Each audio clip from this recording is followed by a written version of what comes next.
그리스도 안에서 우리의 신앙과 믿음이 다시 폭발적으로 성장하고 성숙할 수 있는 줄로 믿으시기를 바랍니다.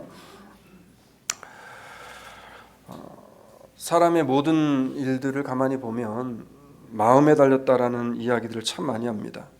그래서 그 사람의 마음가짐이 어떤가에 따라서 그 사람이 어떠한 일을 할 때에 그 일을 할 수 있고 못하고가 결정되어지는 경우가 참 많다는 겁니다.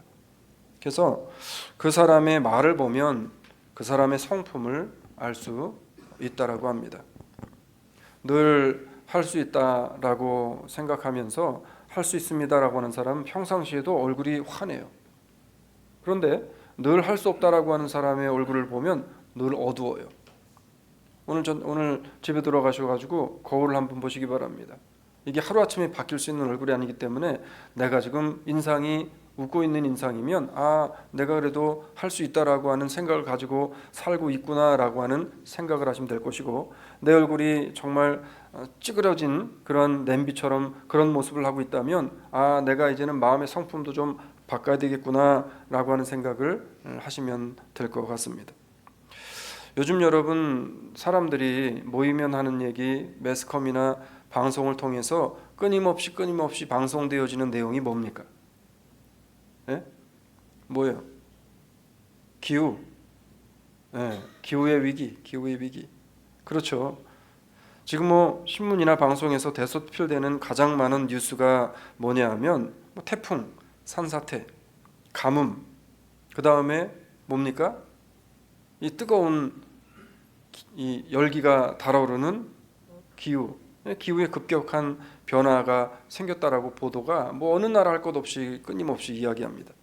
그러니까 지금 전 세계적으로 거의 모든 나라를 망라하고 많은 전문가들에게서부터 나오는 우려 섞인 말이 뭐예요? 기후에 대한 위기를 끊임없이 이야기합니다. 그러니까 지금 이러다가는 기후가 이렇게 되다가는 지구가 멸망을 한다든지 여러 가지 이야기를 한다는 겁니다. 근데 저는 물론 기후가 위기적인 부분도 있겠으나 저는 사실 그 부분에 대해서 별로 그렇게 많이 동의하지는 않습니다. 사실 이 역사를 보게 되어지면 기후학자들이나 이 역사적으로 보면은 이미 몇백 년 전, 몇천 년 전에도 기후의 온도 변화는 올라갔다 내려갔다를 반복했어요. 여러분, 위기라고 이야기합니다. 여러분이 생각하는 위기는 어떤 위기일까요? 위기라는 단어, 이 단어를 보니까 크라이시스라는 단어를 사용합니다. 헬라어로는 트리시스라는 단어를 사용을 했습니다. 근데 우리나라로 위기라고 하는 말을 사용해서 사람들이 위기라고 하면 사실 참 마음에 와닿지가 않아요. 여러분, 위기하면은 포괄적으로 이야기하잖아요. 위기라는 단어, 이 단어를 사전을 찾아보니까 이렇게 되어 있더라고요. 위험한 고비나 시기. 자, 우리가 지금 살고 있는 시대가 위험한 고비를 넘겨가고 있는 시기라고 생각이 드세요? 아니에요? 안전, 그 다음에 경제, 정치, 사회, 환경 등과 같은 이런 측면에서 아니면 개인, 조직, 지역, 사회 또는 사회 전체가 불안정하고 위험한 상황을 초래하거나 초래할 수 있는 돌발적인 사건들을 의미하는 것을 이 위기라고 한다고 해요. 제 말이 아닌 사전적인 의미입니다.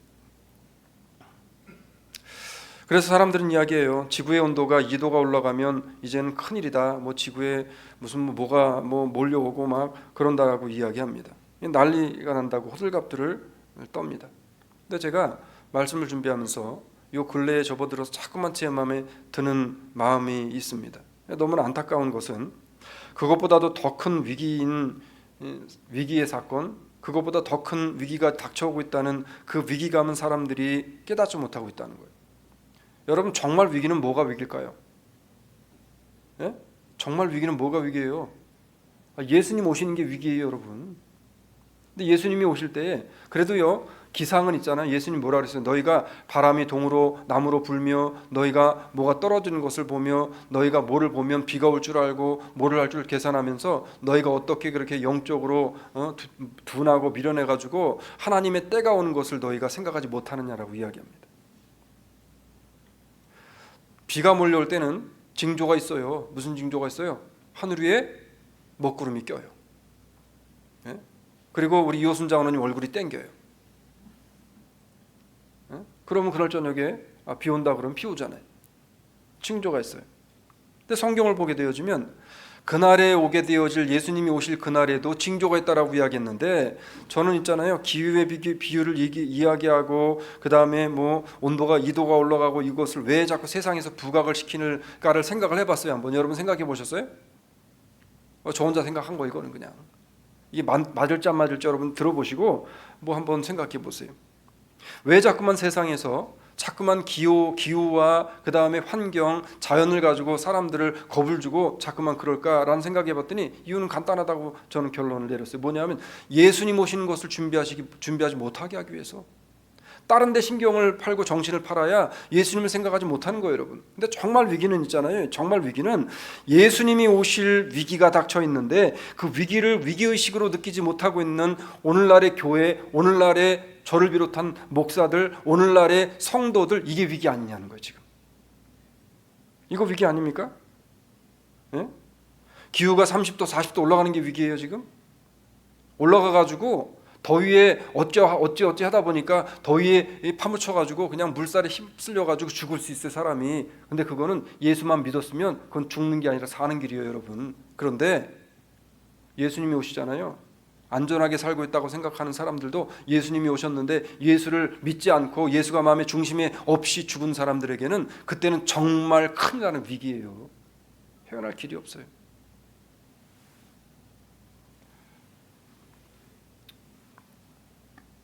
우리가 한번 죽으면 그러면 회개할 길이 없어요. 여러분, 위기의식을 가지게 된다는 것은 좋은 일입니다. 여러분 요즘에 위기의식을 갖나요? 제가 어제 집사님 한 분, 제 이름은 이야기하지 않을게요. 어제 집사님 한 분이랑 통화를 하다가 목사님 큰일 났어요. 요즘 기도도 잘 안 되고 안 하고 말씀도 안 보게 되어지고 내가 이러다가 큰일 나는 거 아닌가라는 생각이 들었대요. 이게 뭐예요? 위기의식이. 자, 위기의식이 들었다는 얘기는 위기의식이 들게 되어지면 심각성을 깨달게 되어지면 그럼 어떻게 되어져요? 뭐를 해야 할지를 생각하게 되어지고 고민을 하게 되어진다는 거예요. 위기의식이 들었다는 얘기는. 그래서 제가 집사님한테 그랬어요. 그건 좋은 징조다. 그거는 하나님이 집사님을 사랑하는 증거다. 왜? 위기의식이 들었다는 거는 내가 뭐를 다시 해야 되겠다는 사실을 알게 하시는 거기 때문에. 사람들이 이 기후의 위기의식을 들게 되니까 어떻게 해요? 뭐 석유차를 쓰지 말아라, 전기를 써라, 뭐를 해라. 그럼 자꾸만 뭐 대안책을 내놓잖아요. 그런데 우리가 영적인 위기의식을 우리가 느끼게 되어지면 우리 역시도 대안책을 찾게 되어지는 거예요. 이제 어떻게 해야 될 것인가에 대해서. 오늘 우리는요, 기후 위기보다 더 심한, 더 위험한 영적 위기 앞에서 어떻게 대처를 해야 할지, 그리고 우리가 우리 앞에 닥친 여러 가지 인생의 위기들을 어떻게 넘어가야 할지, 위기 가운데서 어떻게 우리가 좌절하고 좌초되어진 배처럼 침몰하는 것이 아니라 어떻게 위기 가운데서 반짝반짝 빛나는 믿음의 삶을 살아갈 수 있을지 오늘 느헤미야를 통해서 다시금 해안을 얻으려고 합니다. 자, 오늘 본문에 보면 건축을 시작한 이스라엘 백성들이 상상한 것보다 빨리 일을 진행하게 됩니다. 그러니까 이것을 못마땅하게 여기던 반대 세력자들이 그걸 가만히 두고 보지를 않지요. 그래서 어떤 일이 벌어지냐면 본문으로 돌아갑니다. 7절과 8절 같이 갑니다. 시작. 산발락과 도비아와 아라비아 사람들과 암몬 사람들과 아스돗 사람들이 예루살렘 성이 중수되어 그 퇴락한 곳이 수보되어 간다함을 듣고 심히 분하여 다 함께 꾀하기를 예루살렘으로 가서 쳐서 요란하게 하자 하기로. 자, 반대 세력은요, 자신들의 세를 규합해서 이제 일을 꾸밉니다. 근데 그 세를 규합한 사람들을 가만히 한번 보세요. 자, 산발랏 어떤 사람이에요? 네, 이스라엘 백성들 싫어하는 사람입니다. 자, 북쪽에서 온 사마리아인들 어떤 사람이에요? 이스라엘 사람들이 이 사람들 사람 취급하는 사람들이에요, 아니에요? 사람 취급하지 않는 사람들이에요. 평상시에 굉장히 마음에 억하심이 많이 있었던, 그리고 적대감을 많이 가지고 있었던 사람들이에요. 도비아, 우리가 잘 알고 있는 것처럼 그런 사람이었습니다. 동쪽에서 온 암몬 사람들 어디 사람들이에요 지금? 예? 이스라엘 요단강을 끼고 이스라엘은 이쪽 편, 그 다음에 암몬은 이쪽 편에 있었던 사람들. 그래서 암몬족 속에 의해서 이스라엘 백성들이 참 고통을 많이 당했던 민족들이었잖아요. 그 다음에 세겜, 우리가 잘 아는 이 세겜이라고 하는 그 땅. 남쪽에 있는 아랍인들 이건 뭐 말할 것도 없죠. 서쪽에서 온 블레셋 사람, 말할 것도 없는 사람들이 이스라엘을 날마다 침범해가지고 이스라엘 거 다 뺏어갔던 그런 사람들입니다. 아스돗 사람들도 마찬가지예요. 자, 이 사람들이 지금 뭐 했대요? 연합해서 예루살렘을 공격하기로 결의했다는 거예요 지금. 자, 블레셋이나 아스돗 같은, 아니면 암몬 같은, 아니면 아랍이나 아니면 뭐 그 한 나라가 쳐들어오겠다고 해도 이스라엘은 혼비백산해야 될 판이에요. 왜냐하면 이스라엘 땅에 남은 게 있어요 없어요 지금? 없어요. 노인네들하고 애들하고 여자들, 힘 못 쓰는 여자들하고밖에 안 남았다 그랬잖아요. 그런데 들리는 소식이 지금 연합군을 형성해서 이스라엘을 쳐들어와서 이스라엘을 초토화시키겠다는 거예요 다시. 여러분, 까마귀 날자 배 떨어진다고 이 소식을 들은 이스라엘 백성들의 반응이 어땠습니까? 반응이 어땠어요? 근데 참 이스라엘 백성들도 좀 그래. 자, 이스라엘 백성들이 과거에나 현재나 이 지금 성경 속에 나오는 현재나 이스라엘 백성들이 조금만 위기, 조금만 어려움이 닥치게 되어지면 이스라엘 백성들은 빨리빨리 포기하는 그런 백성들이었습니다. 사실 그랬어요. 참 연약해도 이렇게 연약한 백성이 없어요. 너무 우유부단해요. 정말 제가 하나님이라면 이런 것들 그냥 가지치기치기로 다 쳐버리고 좀 강한 족속을 세우고 하려고 그럴 텐데 하나님 그러지 않았다는 거예요. 여러분, 모세가 가나안 정탐꾼으로 몇 명을 보냅니까? 여호수아서에 보면 12명을 보내요. 그런데 가나안 정탐하고 온 12명 중에서 몇 명이 좋다 그래요? 지금 가서 거기 가는 게 2명이에요. 나머지 10명은 뭐라고 이야기해요? 과히 그렇다. 거기가 진짜 젖과 꿀이는 땅은 맞는데, 그런데 문제는 뭐냐면 거기 있는 사람들은 다 어떤 사람이에요? 키가 장신이었고 우리는 그들 앞에 가면 뭐와 같다 그랬어요? 메뚜기 떼와 같다. 메뚜기 떼. 우린 가면 다 죽는다. 자, 그 얘기를 들었던 이스라엘 백성들이 어떻게 했어요? 야, 그래도 우리가 하나님 믿으니까 하나님 믿고 여호수아 갈렙 이야기한 것처럼 갑시다라고 했어요. 어떻게 했어요? 이스라엘 백성이 그 이야기를 듣고 마음이 물과 같이 녹아 내려져서라고 했어요. 우리가 이젠 다 죽었구나 통곡하며 웁니다. 그들은 하나님의 기적을, 하나님의 능력을 많이 경험한 사람들이었지만 하나님의 능력과 기적이 그들의 머릿속에, 그들의 마음속에, 그들의 삶의 중심에 들어와 있지 않았다는 게 문제였어요. 근데 이것은 하루아침에 변하지 않았어요. 그 자손들의 때에 내려와서도 똑같은 일이 반복되어집니다. 하나님이 우리를 어떻게 인도하셨는지, 하나님이 나를 어떻게 인도하셨는지를 잘 보여주었던 느헤미야가 이제 성을 증축을 하면서 성을 다시금 회복시키면서 빠른 일의 진척도가 진행되어지고 있을 때 마귀는 가만히 있지 않습니다. 연합군이 모여들어서 우리를 쳐들어온다라는 소식을 들었던 이스라엘 백성들, 그들이 마음이 어떻게 변했어요? 오늘 보면 10절로 갑니다. 시작. 유다 사람들은 이르기를 흙무더기가 아직도 많거늘 담부하는 자의 힘이 쇠하였으니 우리가 성을 건축하지 못하리라 하고. 자, 뭐래요? 여주학 지금 잘하고 있다가 지금 그 소리 듣고서 어떻게 했어요? 그만하자는. 아, 내가 이 나이에 뭘 하겠냐는 거예요 지금. 예? 이 나이에 뭘 하겠냐는 거예요. 사랑하는 여러분, 가뜩이나 지치고 고단한 그들은요 이제 포기하고 그만두자고 말합니다. 내가 지금 나이가 몇인데 지금 아직도 그 일을 해야 되겠습니까? 이 나이에 뭐를 다시 도전을 합니까? 라고 생각하시고 계시는 분들이 계시다면 오늘 말씀을 통해서 다시 이제는 우리가 일어설 수 있는 믿음의 역동적인 힘을 회복하게 되어지는 귀한 시간이 되어지길 주의 이름으로 축원합니다. 제가 왜 나이가 중요하지 않은지 말씀드릴게요. 절대절명의 순간을 처하게 된 느헤미야와 백성들이 어떻게 했는가? 우리는 이 신앙을 통해서 우리의 신앙이 위기 가운데서 빛나는 신앙으로 다시금 이 트랜스포머이 되어지는 그런 은혜를 경험을 하기를 원합니다. 첫 번째 어떻게 해야 되냐면 믿음의 기준을 다시 세우는 겁니다.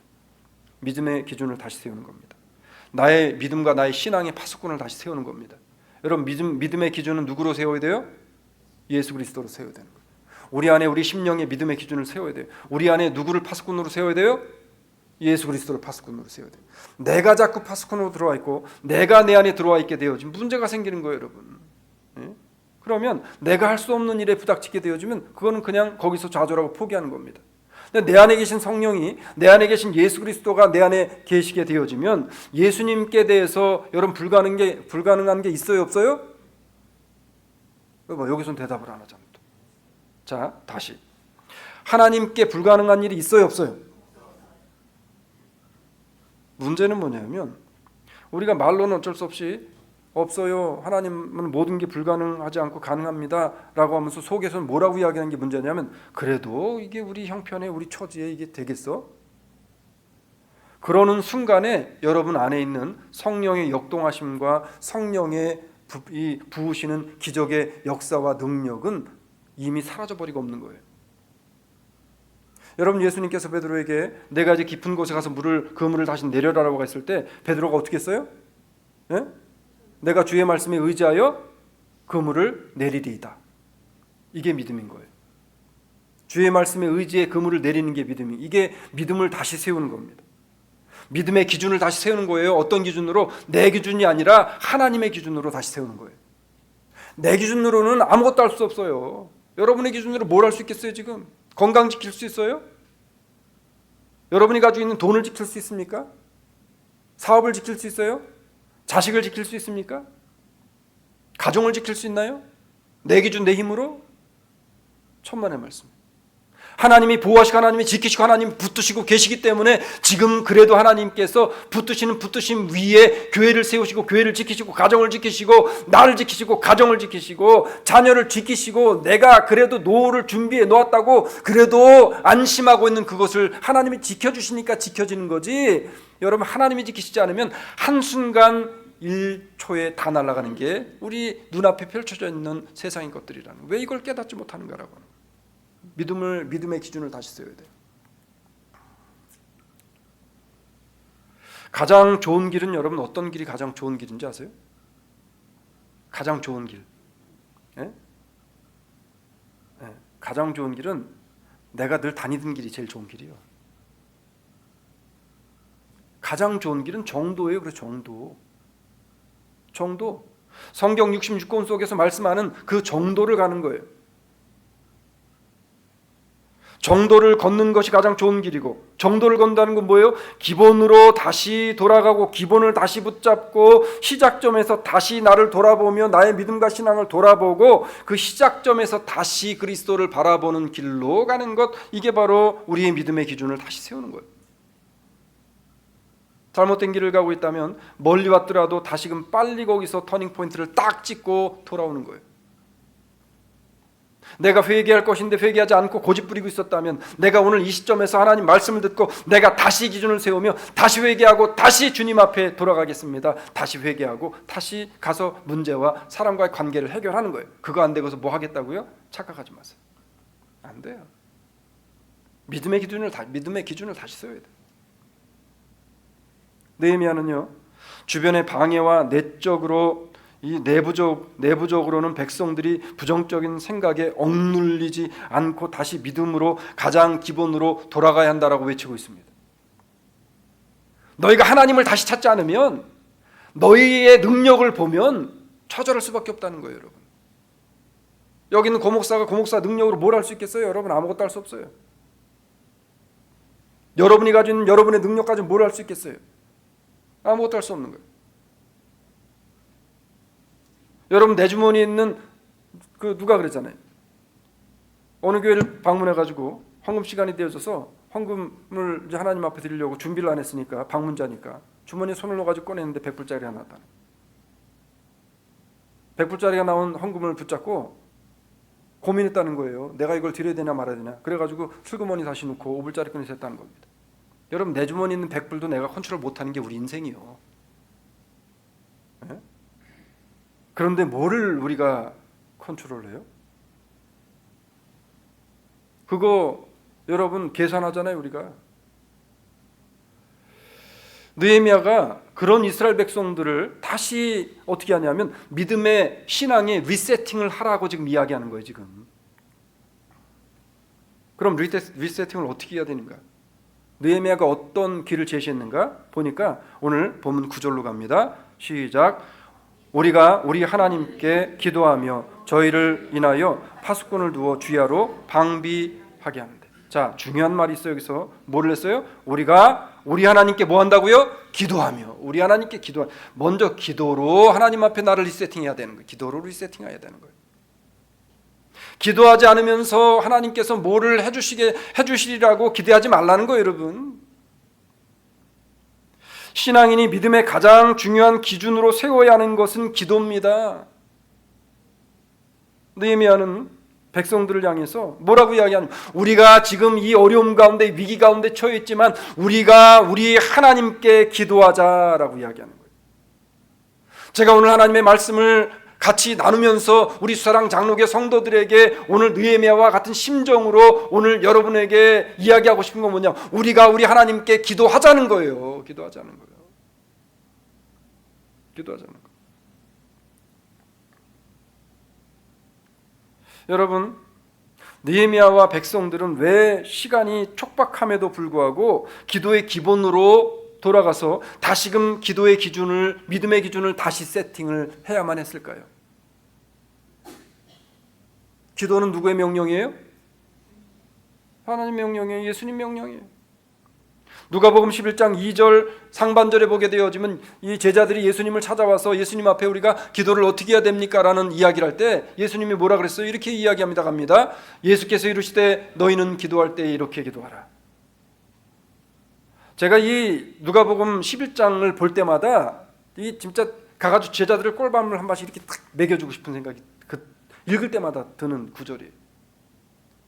예수님을 그렇게 수삼년을 따라다니고 예수님을 지척해서 모시고 다니고 예수님이 기도하는 것을 보고 예수님의 능력을 보았던 사람들이 어떻게 예수님 앞에 나가서 우리가 어떻게 기도해야 됩니까? 라고 물어볼 수 있냐는 거예요. 뭐가 똑같으냐 하면 신앙생활 10년 20년 한 사람이 내가 기도할 줄 몰라요. 어떻게 기도해야 됩니까? 라고 물어보는 거예요. 지금 예수님의 제자라고 했었던 사람들이 예수님을 찾아와서 예수님, 우리가 나가서 사람들에게 기도가 무엇인지를 가르치고 우리가 사람들에게 기도의 본을 보이겠습니다 라고 이야기해야 될 사람들이 예수님 앞에 나와서 주님, 기도가 뭔지 모르니 기도를 좀 가르쳐달라는 거예요. 그랬더니 예수님이 뭐라 그랬어요? 너희는 기도할 때 이렇게 기도하라. 그러면서 뭐를 가르쳐 주셨어요? 하늘에 계신 우리 아버지요, 이름이 거룩히 여김을 받아오시며 주기도문을 가르쳐 주셨어요. 그래서 기도가 안 되는 분들은 주기도문을 연불 외듯이 하라는 게 아니라 마음에 깊이 새기면서 하나님, 하늘에 계신 나의 아버지요, 하나님의 이름을 거룩히 여김을 받으시고 라고 하면서 간절하게 주기도문을 하시면서 하나님, 내 마음의 기도의 문이 열리게 하시고 내 심령의 기도가 무엇인지 깨달아줘서 하나님 앞에 간절함으로 토로할 수 있는 기도를 할 수 있는 믿음의 심령이 되게 해달라고 하나님 앞에 기도로 다시 나의 믿음을 세팅하시고 다시 기도로 나의 믿음을 기준을 다시 세울 수 있는 그러한 우리 수사랑 장로교 식구들이 좀 되시기를 주의 이름으로 축원합니다. 느헤미야는요, 우리가 우리 하나님께 나와 기도하자라고 이야기하는 거예요. 다른 거 없어요. 우리가 우리 하나님 앞에 나와 기도해야 되는, 기도를 해야 영적으로 자신의 신앙을 지키고 가정과 교회를 세울 수 있는 줄로 믿으시길 주의 이름으로 축원합니다. 느헤미야와 백성들은요, 왜 시간이 촉박함에도 그렇게 기도를 느헤미야가 강조했을까? 그만큼 중요하기 때문에 그래요. 기도는요, 신앙의 가장 기본으로 돌아가는 길이고요, 그리고 주님의 명령입니다. 기도할 때는요, 자신의 뜻대로 이루어지지 않는다 해서 실망해서는 안 돼요. 우리가 흔히 하는 얘기들이잖아요. 하나님, 내가 이렇게 열심히 기도했는데, 제가 이번에도 하나님 앞에 정말 열심히 기도했어요. 하나님, 우리에게도 하나님 조그만 건물이라도 하나 주세요라고 열심히 정말 기도했어요. 언제까지 새빵 생활합니까? 하나님, 기도했어요. 그런데 하나님이 길을 안 열어주시면 그 또한 뭐예요? 하나님의 응답이 아니에요. 이 또한 하나님의 응답인 거예요. 내 뜻과 내가 원하는 대로 가는 게 응답이라 생각하지 마세요. 때로는 하나님의 응답은요, 내가 원하지 않는 방향과 내가 원하지 않는 방법대로 인도하시고 하나님이 그 응답을 주실 때도 너무나 많다는 겁니다. 내가 원하는 대로 하나님이 응답 주시는 것보다 그렇지 않은 경우가 더 많다는 거예요. 여러분, 이게 하나님께서 우리에게 주시는 믿음의 뭐예요? 보물 같은 거잖아요. 세상 사람들은 그렇게 이야기해요. 집사님 기도했더니 다 응답됐다며. 아이고, 복 받으셨네. 이거 복 아니에요, 여러분? 사도 바울이 하나님 앞에 그렇게 기도했어요. 그렇게 기도했어요. 하나님, 내게 부족한 게 있는데 내 안에 있는 이 병만 좀 고쳐달라고 이야기했을 때 하나님이 바울에게 하신 얘기가 뭐예요? 내 은혜가 내게 족하다고 이야기하는 거예요.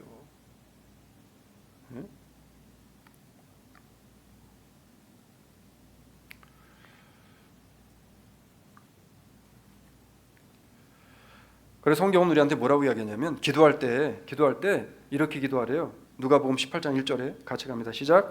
항상 기도하고 낭망치 말아야 될 것을 저희에게 가르치셨다 그랬어요. 항상 기도하는데 뭐 하지 말래요? 낙심하지 말래요. 실망하지 말래요. 하나님, 내가 이렇게 열심히 기도했는데 왜 아무개는 되고 나는 안 됩니까? 이 기도하지 말라는, 이 실망하지 말라는 거예요. 느헤미야는요, 위기의 때에 낙심하지 않고 그냥 기도합니다. 그냥 기도했어요. 그리고 기도만 하고 끝난 게 아니에요. 느헤미야는 기도하고 뭐를 합니까?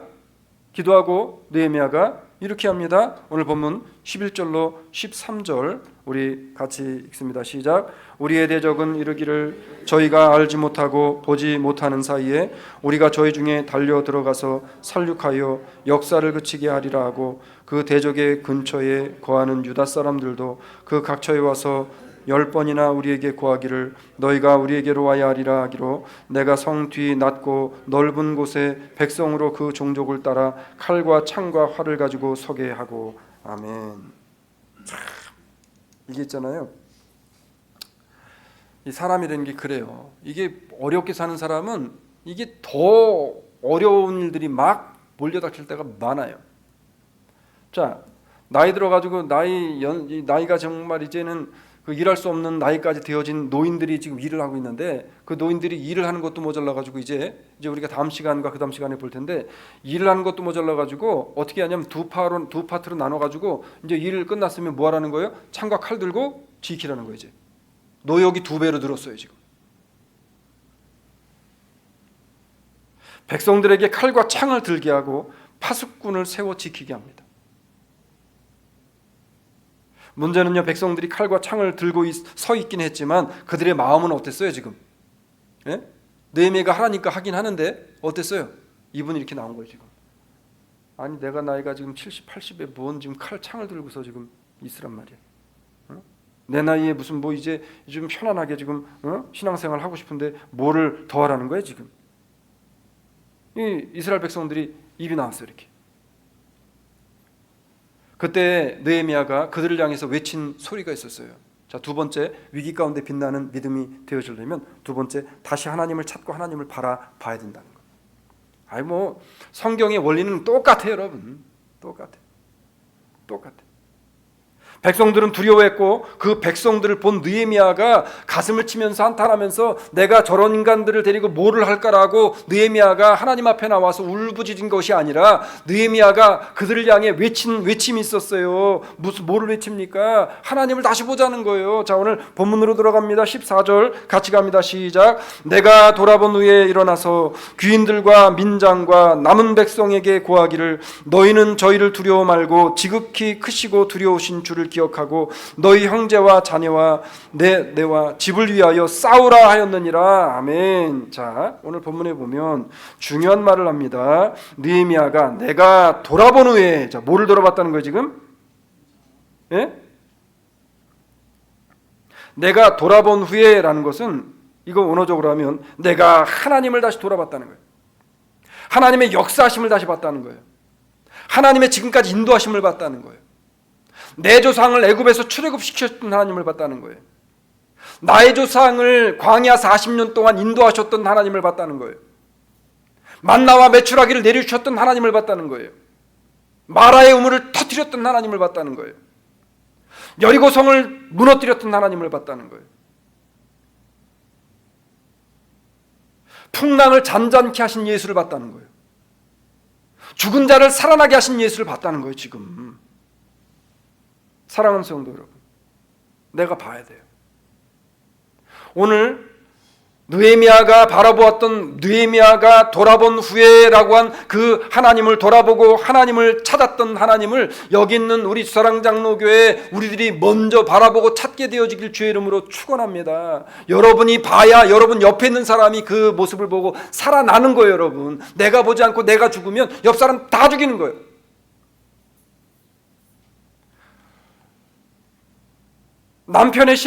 남편을 살리기를 원하십니까? 아내를 살리고 아내의 신앙을 성숙시키기를 원합니까? 나의 자녀들이 믿음 가운데 살아가기를 원하십니까? 내 주변에 나와 친하게 지내는 사람들이 믿음 가운데 들어와서 예수 믿고 구원받는 역사를 여러분이 경험하길 원하십니까? 그러면 다시 내가 먼저 하나님을 찾으시고 하나님을 돌아보시기를 주의 이름으로 축원합니다. 그래야 돼요. 돌아본 후에 본인이 먼저 하나님을 찾았단 말이에요. 그리고 이스라엘 백성들을 향해 뭐라고 외칩니까? 호통을 치고 있어요. 지금으로 말하면 강대상을 팡 치면서 뭐라고 이야기했어요? 그렇게 이야기합니다. 너희는 두려워하지 말고 지극히 크시고 두려우신 누구를 기억하래요? 여호와 하나님을 기억하라. 여러분 지금까지 인도하셨잖아요. 여러분 굶기셨어요 지금? 우리 사랑장로께 비록 지금 뭐 건물 없어가지고 또 이사 걱정하고 있지만 우리 굶겼습니까? 예배당 안 주셨어요? 그렇지 않잖아요. 지금까지 지키신 하나님이 앞으로 지키실 것을 믿는 믿음을 가지고 중요한 것은 다시 내가 하나님을 찾고 다시 능력의 하나님을 바라보는 거, 그거부터 시작해야 된다는 거, 다시 그것부터 리셋을 해야 된다는 거. 그래야 하나님이 그 가운데 뭐 하신다는 거예요? 역사하신다는 게 역사하신다. 돌아본 후에, 하나님을 돌아본 후에 이젠 격려하는 거예요. 같이 갑시다라고 하는 거예요. 오늘 느헤미야의 심정과 마음으로 오늘 여기 있는 고목사도 우리 사랑장로교 성도들에게 외치고 우리 주사랑장로교 성도들에게 간곡히 바라는 거 있어요. 뭐냐면은 내가 여호와 하나님을 바라보고 우리 앞에 펼쳐진 여러 가지의 난관과 위기와 어려움들이 있을지라도 그거 바라보지 마시고 나를 지키시고 나와 함께 하신 그 모든 것을 잊게 하시고 가능하게 하신 창조주 하나님을 함께 바라볼 수 있는 믿음의 눈을 뜨시기를 주의 이름으로 부탁을 드립니다. 그래야 살아가는 거예요. 여러분, 구름대 같은 적들이 몰려오고 있는 것을 본 백성들이 마음이 물과 같이 녹아진다 할지라도 그 가운데 예수가 살아계시고 그 가운데 하나님의 능력을 경험한 사람들이 한 사람 두 사람이 나오게 되어지면 그들을 통해 백성들은 어떻게 돼요? 믿음과 성령의 역사가 전염되어진, 마치 오순절 마가다락방에 임하였던 성령의 불의 혀가 갈라짐과 같은 은혜와 역사가 몇 사람을 통해서 증거로 나타나게 되어진다는 거예요. 그 몇 사람이 누가 되라는 거예요 지금? 내가 되라는 거예요. 내가 되라. 그 몇 사람이 누가 되라는 거예요? 가정에서 여러분 내가 되라는 거예요. 내가 되라는 거예요. 그래서 느헤미야가 어떻게 이렇게 할 수 있었을까요? 느헤미야가 기도한 다음에 우리가 제일 문제가 뭐냐면 열심히 기도해 하나님 이것도 주시고 이것도 해결해 주시고 하나님 이것도 저것도 다 해결해 주세요라고 한 다음에 뒤돌아서 나갈 때 아유 하나님 그래도 이거 내 기도했지만 이건 안 되겠죠. 그럼 안 되는 거라니까 여러분. 기도했으면 어떻게 해야 돼요? 우리가 예배 드릴 때마다 뭐 했어요? 너희가 믿음으로 기도했으면 기도한 것을 뭐 하래요? 믿으라 그리하면 이루리라. 아멘. 이때는 아멘을 좀 떳띠 크게 해야 되는 거예요 여러분. 이루고 싶지 않으세요? 여기는 고목사만 이루고 싶은 건가 지금 이거? 여러분 기도하실 때에 하나님을 찾고 하나님을 만나고 하나님 앞에 다시 나의 시선을 돌리고 하나님 앞에 나의 마음을 다시금 리오픈 시키시길 원하시는 분들이 계시다면 여러분 뭐 해야 되냐면 성경은 베드로전서 5장 7절에서 우리에게 이렇게 명령합니다. 같이 갑니다. 시작. 너희 염려를 다 주께 맡겨버리라. 이는 저가 너희를 권고하심이니라. 우리 염려를 다 누구께 맡기래요? 주님께 맡기래요. 주님께 맡기래. 염려 근심을 붙잡고서는 아무것도 할 수 없어요. 여러분 위기는 다른 게 위기가 아니에요. 기후가 위기가 아니에요. 제가 개인적으로 좋아하는 영국의 역사학자인 그 에드워드 기본슨이라는 그 역사학자가 1778년부터 1779년까지 쓴 책이 있습니다. 아마 아시는 분들은 아실 텐데 The Decline of the Roman Empire라는 책이에요. 그게 한국말로는 아마도 로마 흥망성쇠라고 번역이 되는지 모르겠어요. 자, 거기서 기분스는 뭐라고 이야기하냐면 로마가 모든 길은 로마로 통한다라고 했었던 로마가 망했던 원인이 있었대요. 그 원인 중에 하나가 뭐였냐면은 그 원인 중에 하나가 오늘 우리가 봤었던 사람들이 너무 많은 염려를 하고 살았다는 거예요 지금. 그리고 기본으로 돌아가지 않았다는 거예요. 하나님을 다시 찾지 않았다는 거예요. 그리고 또 한 가지는 교회가 너무 부자여가지고 그 당시에 신학생이 폭발적으로 늘어났답니다. 그리고 교회가 너무나 부자가 돈이 많아져가지고 이 교회 성직자가 되어지면, 그래서 이 큰 교회의 성직자가 되어지면 이 사람들이 대기업 총수보다 더 잘 살게 되어졌기 때문에 신학생들이 내가 신학을 해가지고 내가 좋은 교회, 큰 교회 담임으로만 가면 그러면은 아주 세상에 어떤 직장보다 좋다라는 생각을 해서 신학생들이 굉장히 많이 들어갔다는 거예요. 오늘날 현대 한국 교회가 그렇지 않나요? 미국이 그렇지 않아요, 여러분? 조금만 유튜브에 가지고 잘 떠가지고 사람만 많이 모이고 인기만 있고 유명 스타만 되면 이건 돈방석이 앉는데요, 요즘에 목사들도. 기분스는 로마가 망한 이유 중에 하나를 그거로 들었습니다. 실제로 책에서. 노후에 대한, 미래에 대한 염려를 잘못하게 되어지면 엉뚱한 데에 기준을 두고 살아갈 수밖에 없는 겁니다. 여러분, 나의 모든 염려, 근심, 두려움을 하나님 앞에 내려놓고 하나님의 은혜를 사모하며 믿음에 전진할 수 있는 우리 주사랑 장로교회 성도들 되길 주의 이름으로 축원합니다. 말씀 맺을게요. 위기 앞에서 빛나는 신앙이 있고요, 위기 앞에서 좌절하는 신앙이 있어요. 여러분 어느 편에 서시기를 원합니까? 초심으로 돌아가서 기도하시고 주께서 나를 돌이키셔서 위기 중에 빛나게 하는 믿음으로 살아갈 수 있는 믿음의 힘과 믿음의 능력을 나에게 주신다는 사실을 잊지 마시고 그 능력을 붙잡고 이번 한 주간의 삶을 다시금 능력 있는 자로, 다시금 기도의 힘을 얻어서 다시금 나의 믿음을 리세팅하셔서 하나님께 나의 얼굴과 하나님께 나의 모든 신앙을 집중할 수 있는 그런 믿음으로 한 주간을 시작하는 저와 우리 사랑 장로교회 식구들이 되시기를 주의 이름으로 축원을 드립니다. 주님 고맙습니다. 하나님,